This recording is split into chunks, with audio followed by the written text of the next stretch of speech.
السلام عليكم ورحمة الله وبركاته أصحابتي سكسونا وضمان أكسن هداد نقول عصبت هاي فضلا سبسكرايب قرأي إن شاء الله دي فيديو كشعلاتيد إن شاء الله فيديو يرقو سلامانتي إذا هيا أو وحوين قصة كدعضي بريحان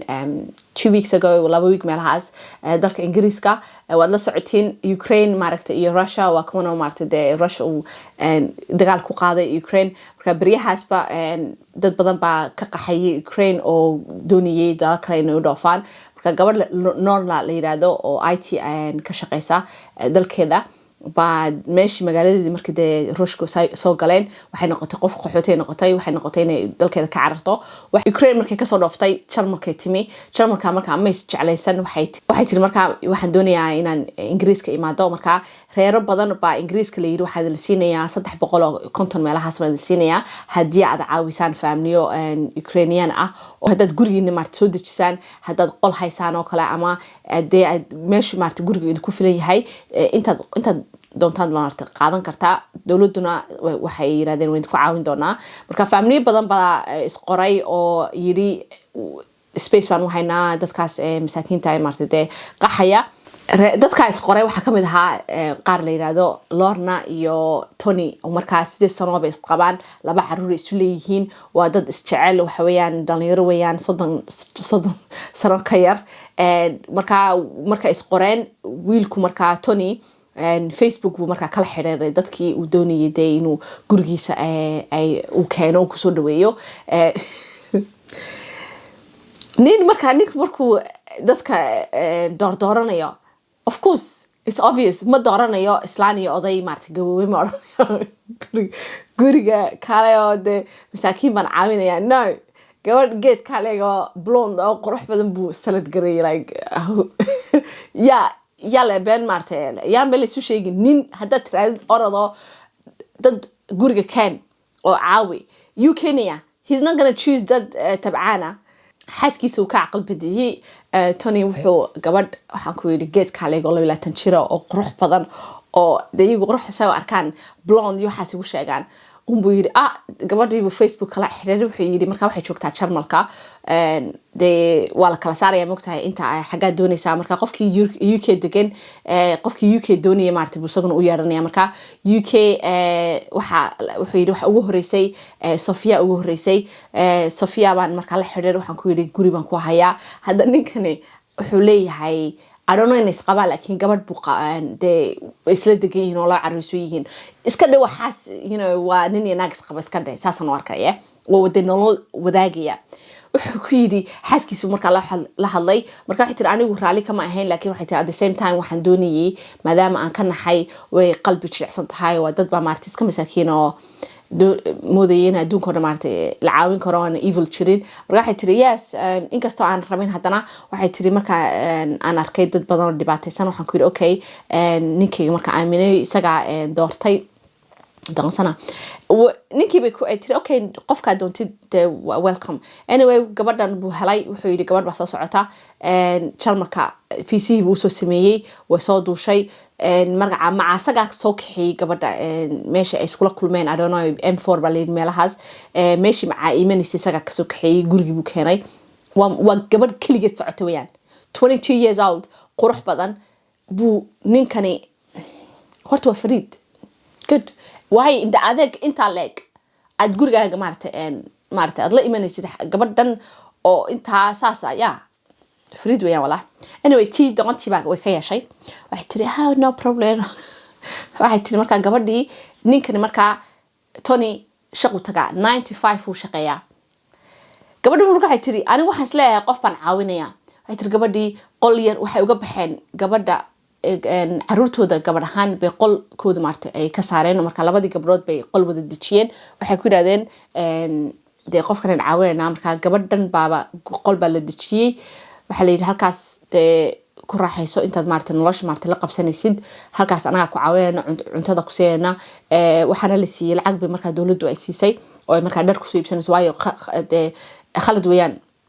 family wax kasta uma qaban karo marka laakiin xagga dhaqaalaha family-ga wax la حق دولة مارت العقب بسينيسا قفتن لكن at least مال أي ساحته أي دجناته free بيقولنا قنيسة مركا reer kiisaas oo wanaajiyay marka gabadhii waxay tiri Lorna waxay tiri waan yaabay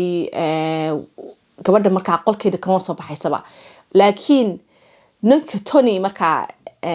Lorna ninkeeda shantu ka soo baxaa shanta iyo barka markuu guriga iman doono waxay tiri markaas mintii soo degto unbay dhar ku dhagsan markaas labada baasuuka intii soo adkaysay tiri dibadda soo dhigtaa markaas makeup soo marsatay waxaan ku waxay iska soo dhigtay inay like you know I don't know waxba isu soo diyaarisay waxay tiri markaa gabadhii way yaabtay anyway 10 cisho markay joogtay 10 cisho ninkii muxuu sameeyay gabadhii guriga qariibka ku hayd buu la cararay naagtiisii buu keenaa bay tanaba 10 cisho gudihii baba uu nolol dhan 8 sano isla deganaayeen 8 years isla deganaayeen laba caruur isu dhaleen ninkii Tony gabadhii buu yiri no gabadhanaba noloshu waa gabadhii aan doonayay qorshahaas oo dhan maaragtay isaga ka dambeeyay isaga doortay gabadhii iyo caruurtiisii iyo wixii dhan ka tagay gabadhii bay isla carareen xaafad bay isla tageen waxa la yiri markii dambe waxay degeen guriga hooyadii bay degeen wuxuu yiri waa ka xumahay laakiin 10 cisho gudaheed baan ku fahmay oo ninku taqasana 10 cisho tan la carartay baba ka sidan xagee u carartay iyada guri la keeno oo refugee abe wuxuu geeyay markii dambe waxa la yiri guriga wuxuu geeyay hooyadii iyo aabihii qolkii markuu yaraa uu saxan jiray buu ku noqday uu tan geeyay iyaduna markii dambe sheekada way qarxday dalkeedii ma la ogaaday gabadhii markaa dad badan baa maaragtay cambaareeyay oo yiri na waxa sameysay waa wax fool xun hadda familada UK-ga na kasta oo la qabo oo ninkeeda UK degan dadka cadaan sheegaya I don't think anigu waxa kama mid inaguna waxa kama mid inay anagu Ingiriis waa deganaa laakiin yaa keenaya yaa soo gashanaya anaga baa refugee yaa keensanaya hadda dad dhibaataysan anaga cuntadii wixii nagu qaali garoodabe anyway dadkan waa leeyihiin dad kale soo qaateen guriga bay soo dejiyeen waxa markaa wax la yiri gabadhii waa lagu kacay waxa la yiri bal waxa sameysay eeg hadda reer badan baa diiday inay dumar iyo dad kale guriga keensadaan waxay yiraahdeen waxaan ka baqaynaa nimankeena la cararo waa gartood well of course maxaad ka ogaan kartaa like 10 cisho ku qaadatay in gabadhaasi reer dhan ay kala saarto anyway sheekadaas maanta doonayay la qaybsado video kale idin soo wadaan insha Allah asxaabta marka taas ku sii suga bal saa u aragtaa sheekadan yaa khaldan ma anigu waxaan isleeyahay horta runta if I give my opinion marta dan teeda anigu dhibto I think ninkani iyo xaaskiisa ama naagta 8 sano marta isqabeen oo ay laba caruur ay marta isu haysteen ba I think sheekadoodu mar hore marta dhamaatay just ninkan excuse mudun doonay anigu saan u arko and it's just waxa uu noqotay sabab uu marta uu guriga ka tago laakiin he didn't know how to leave so mu fahansanay ma umalnaya sababta laakiin waa kan naagtan bad isaga soo doontay marka and nimanku waa qaar baa saasalay oo nolol dhan oo ay intaas soo sano isla soo dhiseen ay burburisay oo ay way burburin karaan like just like that nin iyo naag waxaas way sameyn karaan laakiin gabadha kale waxay tiri sayadu sheegtay gabadhan laga tagayo ee labada caruur laga tagayo waxay tiri waligay waxba nama dhex marin maarta oo aad happy baan ahayn naagtaas baa ugu horeysay inay waxaas maarta ay dhacaan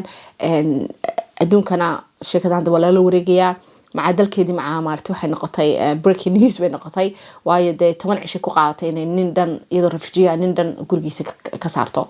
marka hadda way sidii bay hadda maartay isla socdaan insha Allah حتى insha Allah maartay khayr mas'uul naayis salaam alaykum